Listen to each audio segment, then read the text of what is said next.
1970 வந்து எங்கள் தங்கம் படத்துல எம்ஜிஆர் அவர்கள் மொட்டை அடிச்சிட்டு பாடுற மாதிரி ஒரு சாங் வருங்க. ஆனா அவருக்கு உண்மையாலுமே மொட்டை அடிக்கலங்க. அந்த சாங்ல அப்படி மேக்கப் போட்டிருக்காங்க.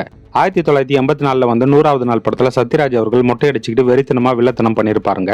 1999 வந்து சேது படத்து கிளைமேக்ஸ்ல மொட்டை அடிச்சுக்கிட்டு அந்த கேரக்டருக்கு ஏத்த மாதிரி வெயிட் லாஸ் பண்ணி மனநலம் பாதிக்கப்பட்ட கேரக்டர்ல வாழ்ந்திருப்பாருங்க விக்ரம் அவர்கள்.